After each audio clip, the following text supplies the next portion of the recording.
Bismillahirrahmanirrahim. I am Dr. Mohammad Imran Aziz in my channel Frames of Mind.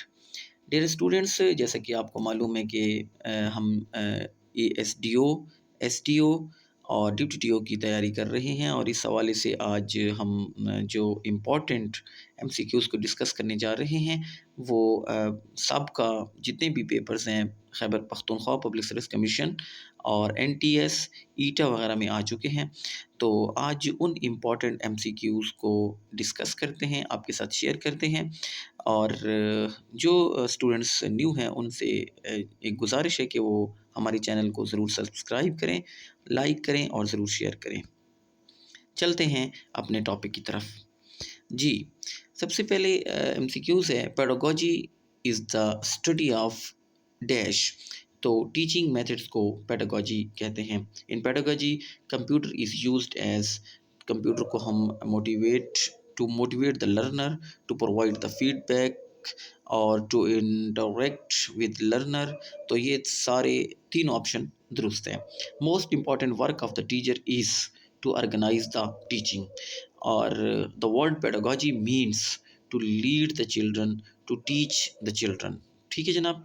उसके बाद next है हमारे पास ये डियर स्टूडेंट्स, ये आपको बताता चलूँ कि यहाँ पे जितने भी MCQs हैं ये मोस्ट रिपीटेड MCQs हैं जो कि Khyber Pakhtunkhwa public service commission और में आ चुके हैं। इसके अलावा NTS के मुख्तलिफ़ किस्म के जो एग्ज़ाम्स कंडक्ट हो चुके हैं उनमें भी आ चुके हैं।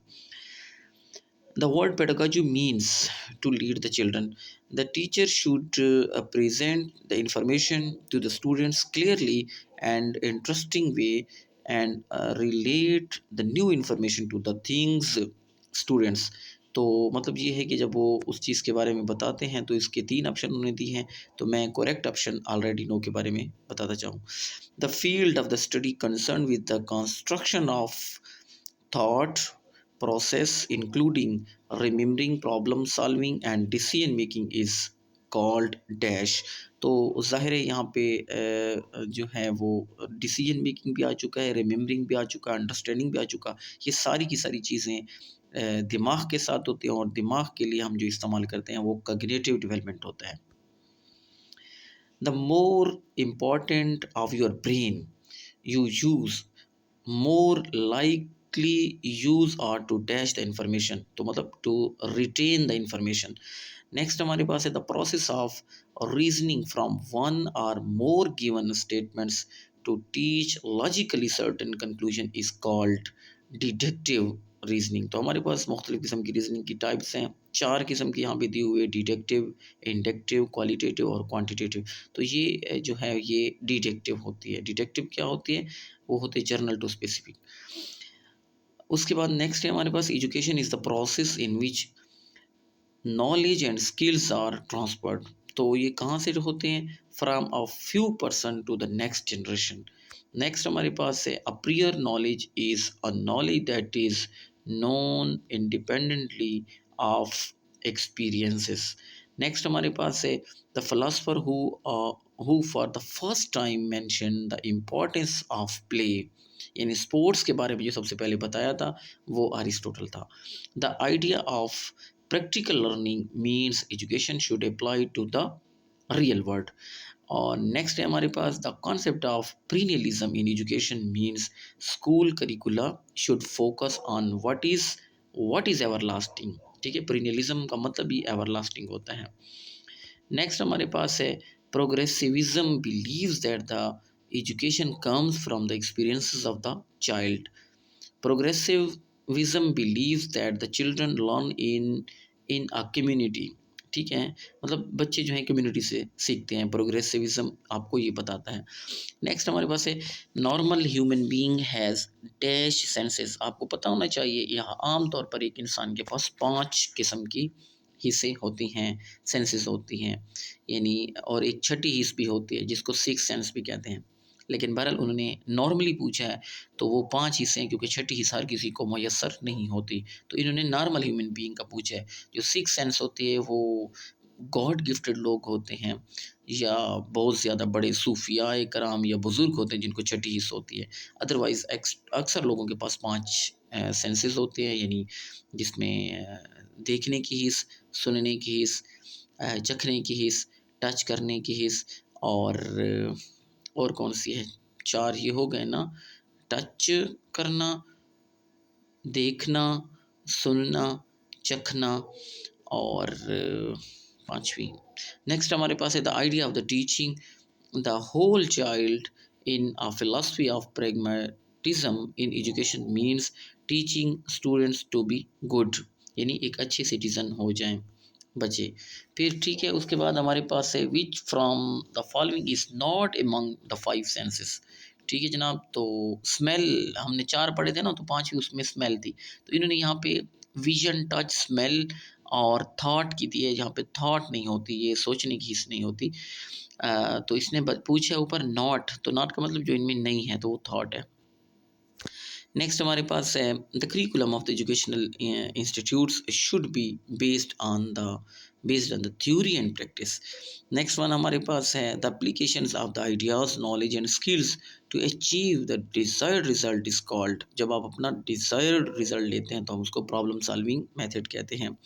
The branch of philosophy focus on the nature of the reality, तो नेचर ऑफ रियलिटी की जब आप बात करते हैं तो वो मेटाफिजिक्स होता है। एपिस्टिमोलॉजी नॉलेज के बारे में है, और मेटाफिजिक्स नेचर ऑफ रियलिटी के बारे में है, और पेडागोजी आपको पता है वो टीचिंग लर्निंग के प्रोसेस के साथ है। नेक्स्ट हमारे पास है in education assessment is used to make the inference about the learning and development of the students. Next हमारे पास है educational psychology is concerned with the scientific study of human learning। ठीक है जनाब। नेक्स्ट हमारे पास प्रोग्रेसिविज्म या progressive education emphasize the learning by doing. जाहिर है प्रोग्रेस से निकला, प्रोग्रेस डूइंग से होता है।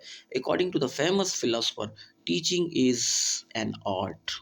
ठीक है जनाब, teaching is an art according to John Dewey which side of educational process is the basis.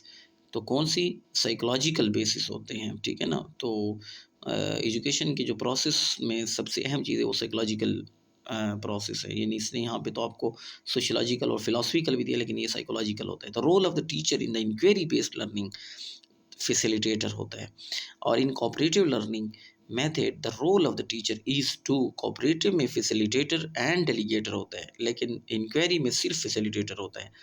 डायलेक्टिव method of inquiry was constituted by the सुकरात। सुकरात ने डायलेक्टिक मेथड बताया, यानी ट्रू फॉल्स, यानी येस और नो, दो मेथड होते हैं डायलेक्टिक मेथड। उसके बाद हमारे पास है psychomotor domain involve psychomotor domain. तो आपको पता होना चाहिए फिजियोलॉजिकल फिजिकल जो मूवमेंट्स होते हैं वो साइकोमोटर में होते हैं। ठीक है, मतलब motor mean movements.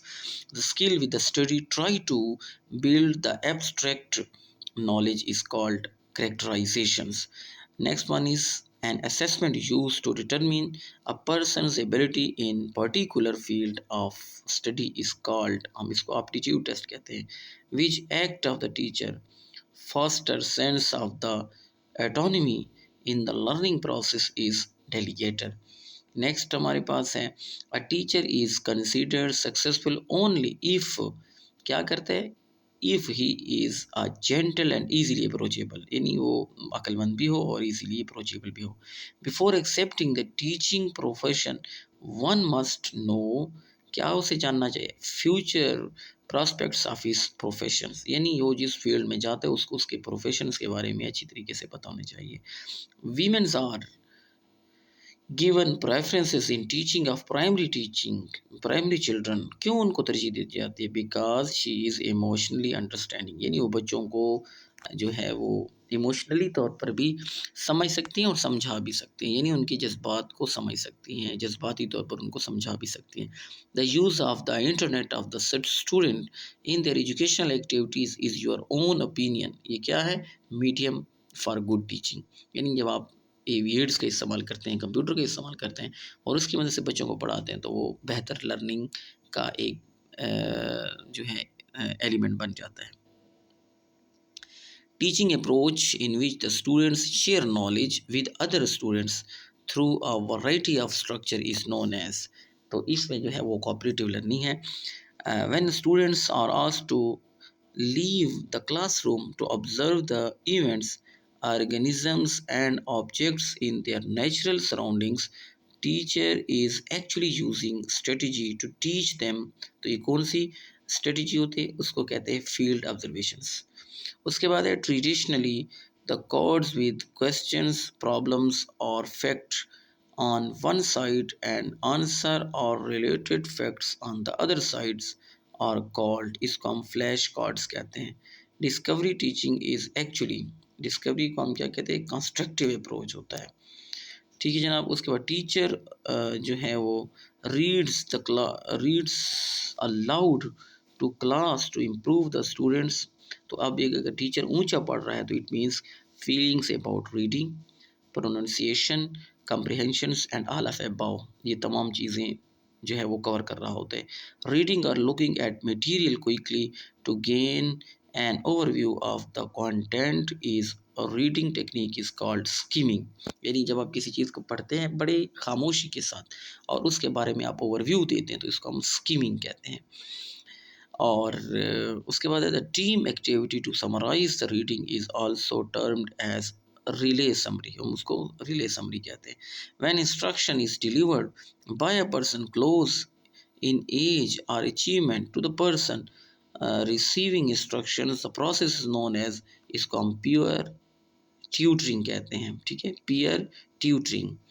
Next one is in a round table discussion the participants यानी dash discussion topic among themselves and with the audience is informally, यानी एक फॉर्मली, इनफॉर्मली या ordinary.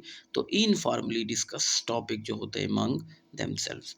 The use of the technology to enhance the learning process is called, इसको हम ICT कहते हैं, information communication technology.